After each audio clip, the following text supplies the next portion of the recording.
యోహాను రాసిన సువార్త 2వ అధ్యాయం. 3వ దినమున గలిలయలోని కానా అను ఊరిలో ఒక వివాహము జరిగెను. యేసు తల్లి అక్కడ ఉండెను. యేసును ఆయన శిష్యులును ఆ వివాహమునకు పిలువబడిరి. ద్రాక్షారసమైపోయినప్పుడు యేసు తల్లి వారికి ద్రాక్షారసము లేదని ఆయనతో చెప్పగా, యేసు ఆమెతో అమ్మా, నాతో నీకేమి పని? నా సమయమింకను రాలేదనెను. ఆయన తల్లి పరిచారకులను చూచి ఆయన మీతో చెప్పునది చేయుడనెను.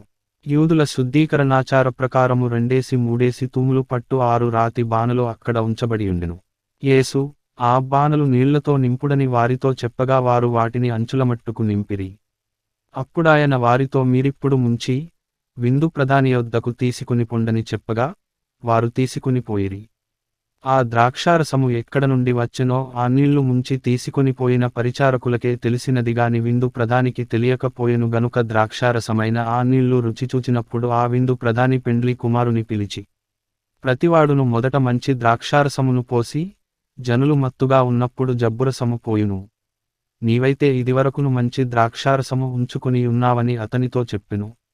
గలిలయలోని కానాలో యేసు ఈ మొదటి సూచకక్రియను చేసి తన మహిమను బయలుపరచెను.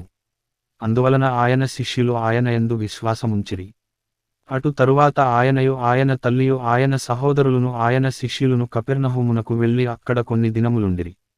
యూదుల పస్కా పండుగ సమీపింపగా యేసు యెరూషలేమునకు వెళ్లి, దేవాలయములో ఎడ్లను గొర్రెలను పావురములను అమ్మువారును రూకలు మార్చువారును కూర్చుండుట చూచ. త్రాళ్లతో కొరడాలు చేసి, గొర్రెలను ఎడ్లనన్నిటిని దేవాలయములో నుండి తోలివేసి, రూకలు మార్చువారి రూకలు చల్లివేసి, వారి బల్లలు పడద్రోసి, పావురములు అమ్ము వారితో వీటిని ఇక్కడ నుండి తీసుకొనిపొండి. నా తండ్రి ఇల్లు వ్యాపారపుటిల్లుగా చేయకుడని చెప్పెను. ఆయన శిష్యులు నీ ఇంటిని గూర్చిన ఆసక్తి నన్ను భక్షించునని వ్రాయబడియున్నట్టు జ్ఞాపకము చేసుకునిరి. కాబట్టి యూదులు నీవు ఈ కార్యములు చేయుచున్నావే, ఏ సూచక క్రియను మాకు చూపెదవని ఆయనను అడుగగా, యేసు ఈ దేవాలయమును పడగొట్టుడి, 3 దినములలో దాని లేపుదునని వారితో చెప్పెను. యూదులు ఈ దేవాలయము 46 సంవత్సరములు కట్టిరే, నీవు 3 దినములలో దానిని లేపుదువా అనిరి. అయితే ఆయన తన శరీరమును దేవాలయమును గూర్చి ఈ మాట చెప్పెను. ఆయన మృతులలో నుండి లేచిన తరువాత ఆయన ఈ మాట చెప్పెనని ఆయన శిష్యులు జ్ఞాపకము చేసుకొని, లేఖనమును యేసు చెప్పిన మాటను నమ్మిరి. ఆయన పస్కా పండుగ సమయమున యెరూషలేములో ఉండగా, ఆ పండుగలో అనేకులు ఆయన చేసిన సూచకక్రియలను చూచి ఆయన నామమందు విశ్వాసముంచిరి. అయితే యేసు అందరినీ ఎరిగినవాడు గనుక ఆయన తన్ను వారి వశము చేసుకొనలేదు.